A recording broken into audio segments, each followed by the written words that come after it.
experiments, and we showed that if we put music, essentially, into these electromagnetic coils, that we could accelerate the way that people healed. What does this have to do with wavelengths of light in lobster blood? Is there any possible connection? So the immediate thing that we notice is that if we start with a 432 based tuning, and then we double the number, we're going up in octaves. So here's what I did. I took 432, and you continue to double it. And you can also put this into a online calculator for converting frequency over to wavelength. So there's a number of ways to make this calculation, but basically you can convert a musical note over to a wavelength of light. So that's what I did here. And we end up with 400, when you do the calculation, you end up with 432 hertz, equal to approximately 631 nanometers. Now, I'll tell you why that's interesting. It's interesting because in the scientific literature, 630 nanometer light is one of the wavelengths of light that's used to turn on mitochondrial function. And 440 hertz is not. All musical instruments should be tuned to 432 hertz because it is harmonic with the human body. It actually promotes energy and healing. Alternatively, we can use 630 nanometer light to turn on mitochondrial function. But we're still going to, if we do that, we're still going to be stimulating the outside of the body. And the patches are still superior in this sense because we can turn on specific peptides in the body that you can't with normal light. But this is a very powerful piece of information. So let's take a look at this. So we go back to our lobster data, and now we have 550 nanometers is one wavelength of light that's coming off of lobster blood. 630 nanometers, we took that number based off of 432 hertz tuning because that's what we were using in our experiments. And my hypothesis was that 630 nanometer light is in the lobster, we just didn't detect it in the lobster blood. So I had that hypothesis.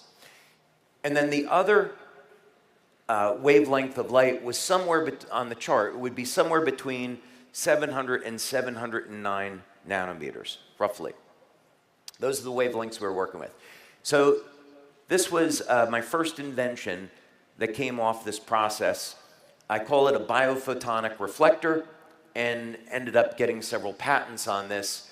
And if you look inside this device, you'll see that we have a series of optical filters, very high precision optical filters, along with an optical grade mirror. So essentially, we take the light, the naturally occurring biophoton emissions from the human body, they pass through the filters, hit the mirror, and then come back to the human body, but only specific wavelengths of light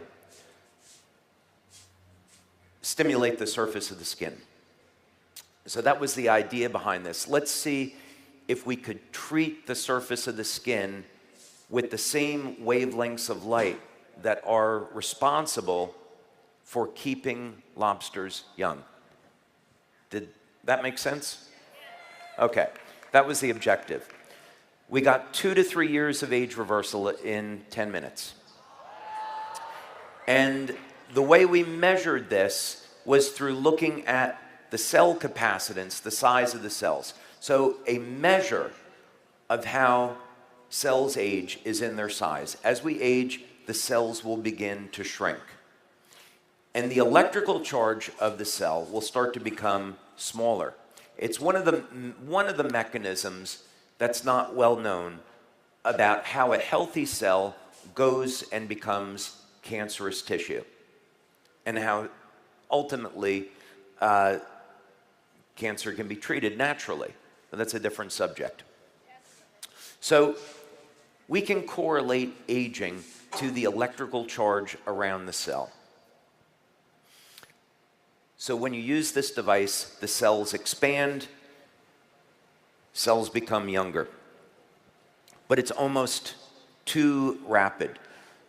So we wanted to look for other methods here. Now let's go back to this idea that we can use technology to create new forms of matter. Maybe we could take some of those experiments that we did and apply it to this new knowledge that we have. If we were going to create new matter, what would we do?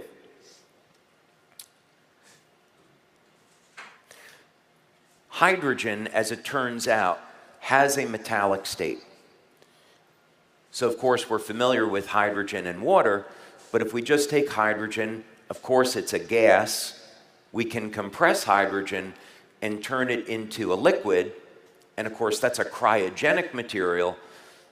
But what's not well known is that hydrogen can actually exist as a metal. So if we go back to these experiments and we say, okay, we took different types of metal. We took bismuth, copper, tin, aluminum, antimony. We put them into the presence of oxygen, exposed them to light and these electromagnetic fields, and we created new matter. What if we could take water and we could break it into hydrogen and oxygen, treat hydrogen like a metal, recombine the hydrogen and oxygen in the presence of a catalyst using a specific type of energy, and reassemble it into a new form of water that never existed before? That was the hypothesis.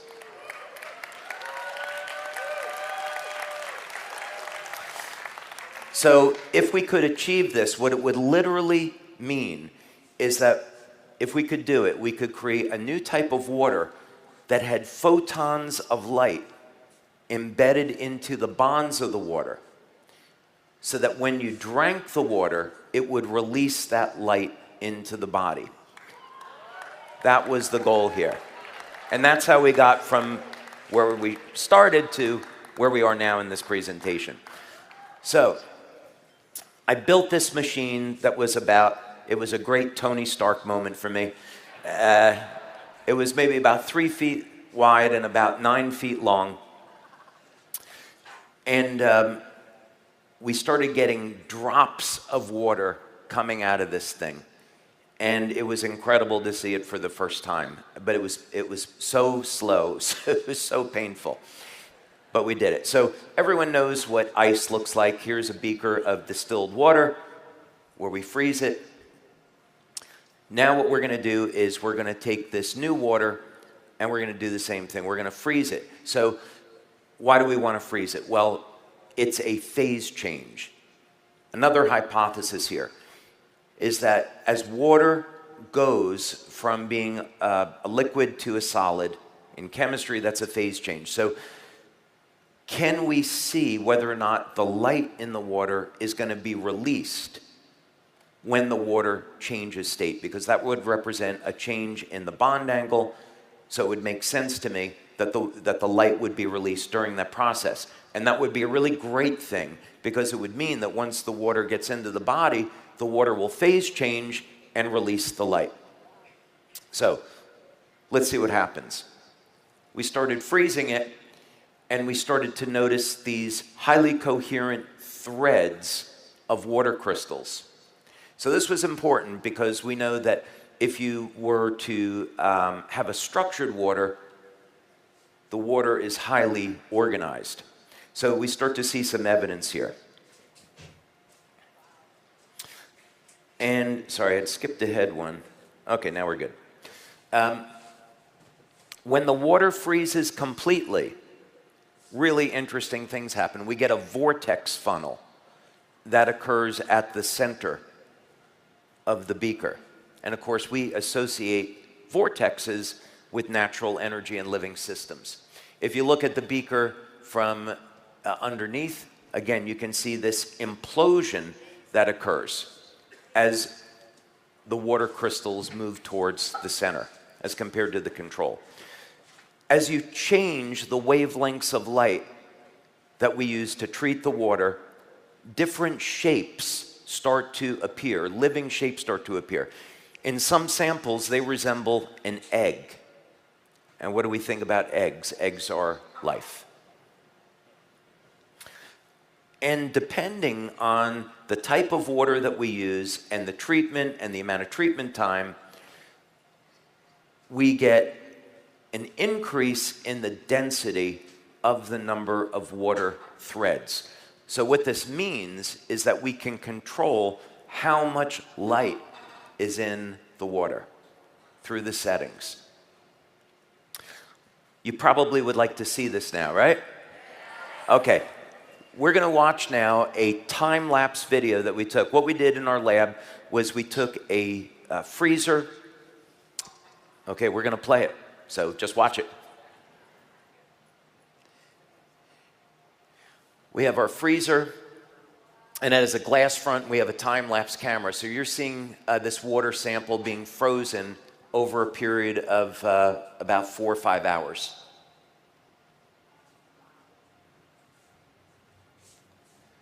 So normal ice on the left, and there's our nice vortex funnel and implosion of water on the right. Okay, what do you think?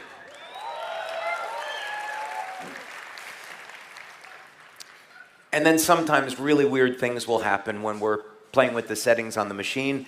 Sometimes we will get these pylons that will rise out of the water, and we get all different types of shapes. My daughter Kelly, who's in our lab, this is her project. She's done a phenomenal job on these experiments, and she calls this a strawberry. So she's making strawberries out of ice in the lab. So now that we have created a new form of water, the question is, and by the way, this is patented already. This was a very quick patent for us. So we'll have just filed another 4 patents on this. We'll have over 20 patents on this technology by the time we're done.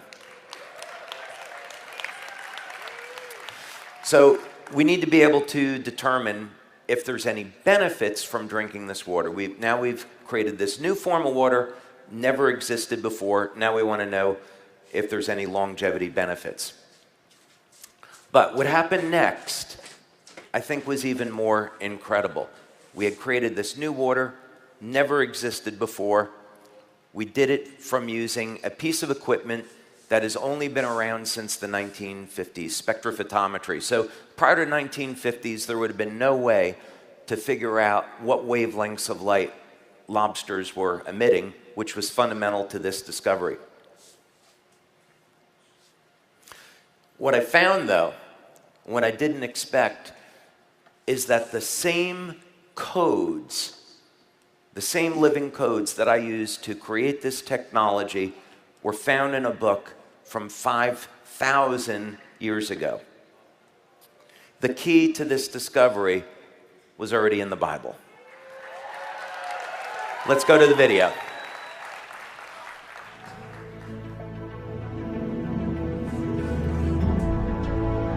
You know that if you find an Indian arrowhead in a cave, archaeologists will immediately say, oh, intelligence has been here. They carved this Indian arrowhead. But then you point to DNA, which is the most complex information system, language system in the entire universe that makes up our chromosomes, our genes, all the information that builds a human or a dog or a cat or whatever. And secular scientists will say, oh, chance, chance, chance. You know what DNA is?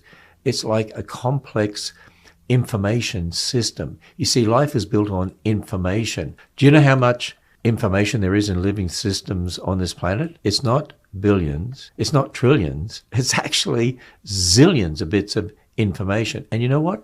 You've got to have a language to read the information. Do you know DNA not only has an incredible amount of information in it, but it also has the information to make a language to read the information. If you're going to read a book and it's in Russian, you need to know the Russian code or language or you can't read it. Actually, the word mathematics did not mean the science of quantity until Aristotle. At Plato's time and before that, mathematics just meant learning. That's why the word polymath just means many, poly, learning. So it was synonymous with all learning because mathematics was just the language of all learning. You know, another thing people don't realize is this was an age, Greeks didn't have numbers like we have. They used letters to describe their numbers. So the letter alpha was the number 1. The letter, beta was the number 2. And this was true also in Hebrew, in Phoenician, all the ancient languages. They were all using their letters to represent their numbers. It wasn't until we had the benefit of having the Arabs come up with the Arabic numeral system, right? And we got all the numbers that we currently have. But when you think about that, that means that all of the things that were written had both a literary meaning and a mathematical meaning. And this is there's a whole study of this that people have long ignored, which is called gematria, right? And so there are hidden codes within the Bible that people that study this stuff swear by because they can find these hidden codes inside of it because that's the way it was written in the first place. Okay. So let's take a look at this. And if we're going to look in the Bible, let's start right in the beginning. In the beginning, God created the heaven and the earth. So, what information could possibly be there where we could learn something new that isn't already self-evident?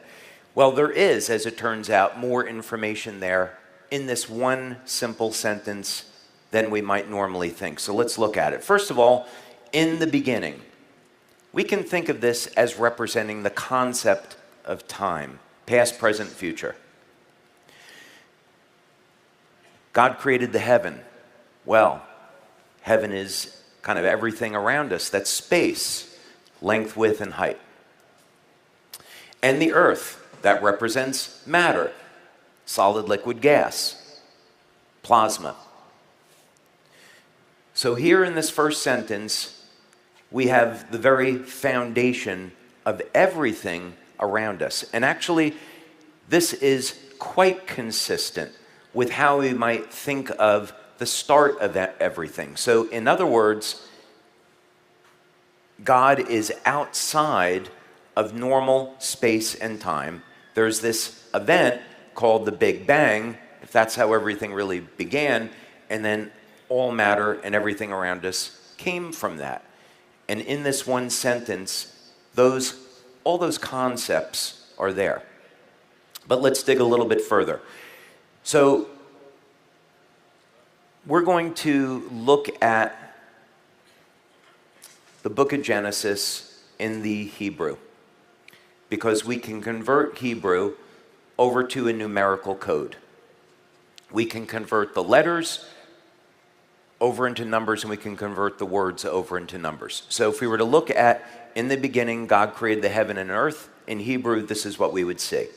And we see something very interesting. There's 7 words here, and there's going to be 3 words to the left of center, 3 words to the right of center. That center word can't really be translated into English, not completely. So we have 5 letters to the left and right of center, and the second words have 3 letters. Okay, that's a little interesting. Let's take a look at this another way and use the numerical values.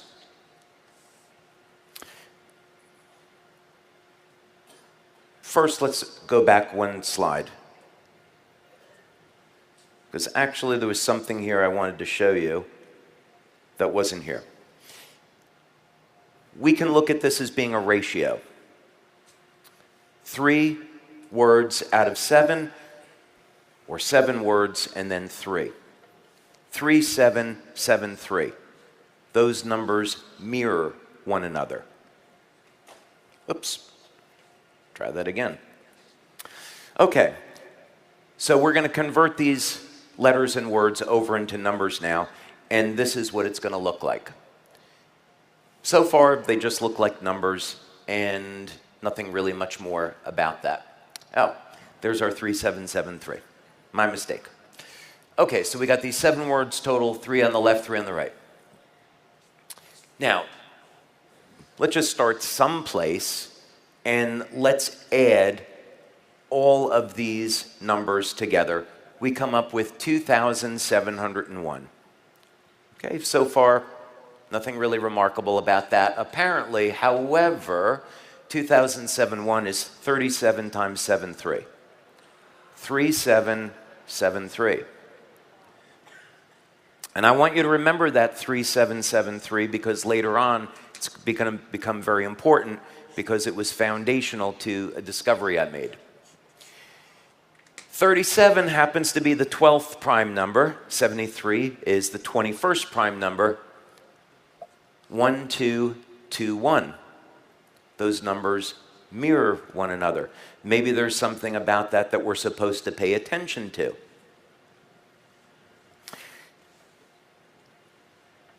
Now let's have a little bit of fun with this and start to combine some of the different words. What might we find? Well, let's take God, the earth, and the heaven as a concept and add those numbers together. We get the number 777. Interesting? Does it mean anything? Now let's say God and the heaven. That equals 888. Now let's take in the beginning God. And as you might expect, that is 999. So we start to see a pattern begin to form. As an inventor, I'm always looking for patterns. I'm looking for patterns in nature because those patterns are not there by accident. There has to be a meaning behind it.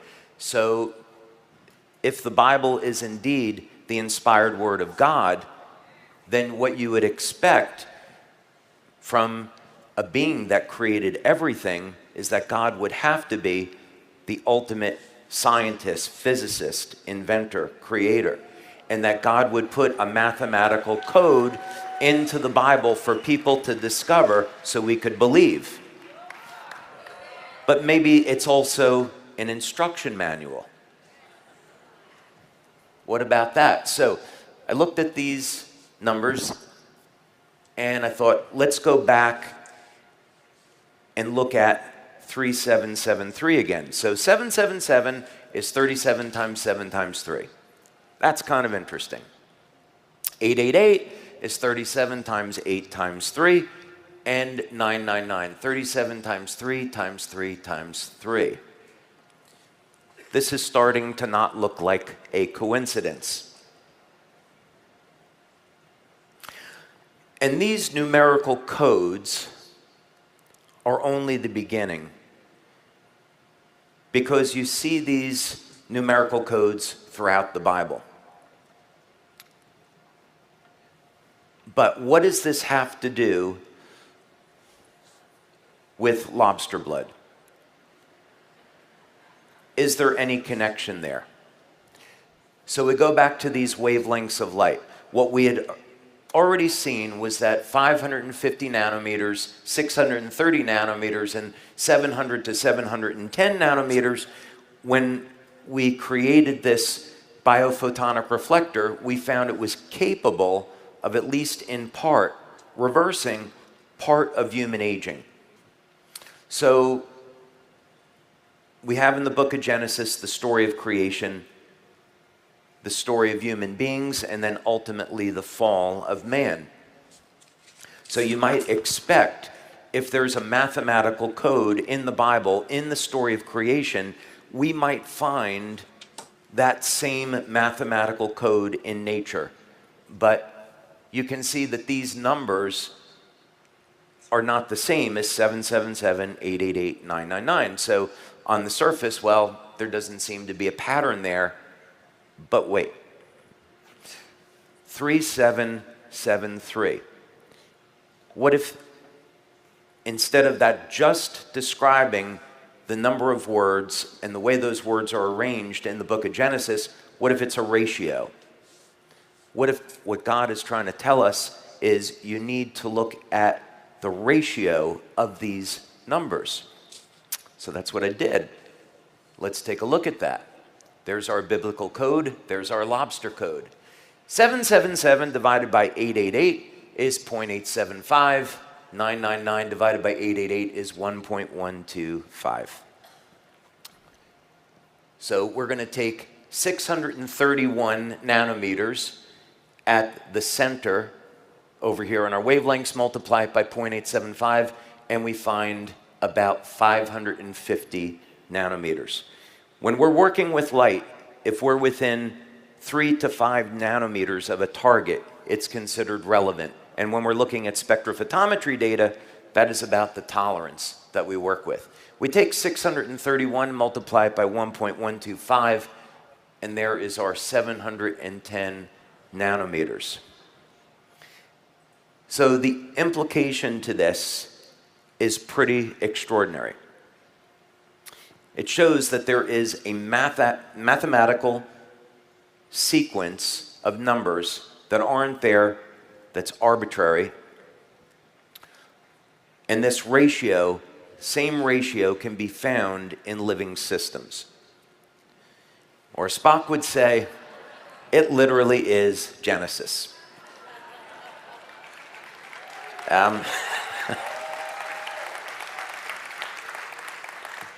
Okay. What movie was that from? Anybody know?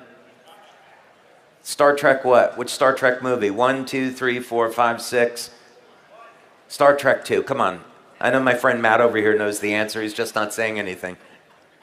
Okay.